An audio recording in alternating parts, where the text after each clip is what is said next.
Can you watch this alone at night? Briarwood Hotel stood tall at the edge of Willow Creek, a town shrouded in fog and old secrets. Built in 1905, the hotel had once been a grand retreat for the wealthy. By the late 1980s, it had become a quiet place for travelers seeking rest. The locals whispered of its dark past, but those stories were often dismissed as mere folklore. Well, you have good luck tomorrow if you like and subscribe. In the fall of 1993, Emily Carter, an aspiring writer with an interest in the paranormal, arrived at Briarwood. She had heard rumors about strange occurrences and was determined to spend a week documenting them. Upon checking in, the elderly receptionist hesitated when Emily requested room 207. "Are you sure you want that room, dear?" the receptionist asked, her voice trembling. "It's been vacant for years." Emily smiled. "That's exactly why I want it." That first night, the room was quiet, but Emily felt uneasy. The wallpaper, faded and peeling in places, seemed to ripple slightly as if breathing. She brushed it off, blaming her imagination.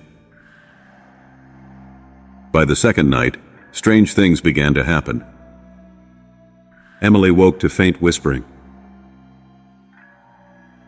At first, she thought it was from the hallway, but as she listened closely, she realized the sounds were coming from within the walls. She pressed her ear to the wall and heard a child's voice softly singing an old lullaby. Goosebumps rose on her skin. Emily grabbed her notebook, recording every detail. The third night brought a more terrifying encounter. As Emily brushed her hair in front of the mirror, the reflection behind her flickered. For a brief moment, she saw a woman in a long black dress standing near the window. Emily spun around, but the room was empty. Determined to find answers, Emily spoke to the locals the next day. An elderly man at the town's diner told her about Evelyn Blackwood, the daughter of the hotel's original owner. Evelyn had died in room 207 under mysterious circumstances in 1912. Some believed she had fallen from the window. Others claimed she was pushed. On the fifth day, Emily discovered something hidden. A nightstand drawer that had been locked since she arrived was suddenly open. Inside lay an old tattered journal. Its pages were filled with Evelyn's handwriting, describing nights of terror, hearing whispers, and seeing shadowy figures. The last entry read,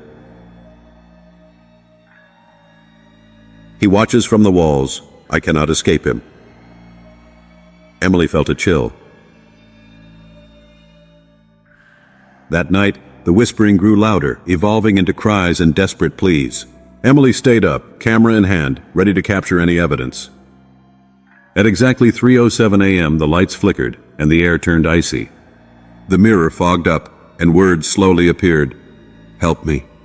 Emily gasped and backed away as footsteps echoed behind her. She turned to see the shadowy figure of a man standing in the corner. His eyes glowed faintly, and as he stepped forward, Emily screamed. The figure dissipated, leaving behind a single key on the floor. It fit a small compartment in the room's closet. Inside, Emily found Evelyn's necklace and a letter hidden for decades. The letter revealed the truth. Evelyn's brother, jealous of her inheritance, had locked her away until she fell to her death. Emily returned the necklace and letter to the hotel's current owner. They held a small ceremony to honor Evelyn, placing the items in a display in the lobby.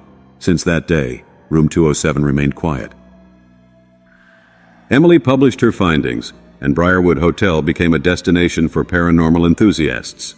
Some say Evelyn's spirit finally found peace, but others believe she still lingers, watching over the hotel she once called home.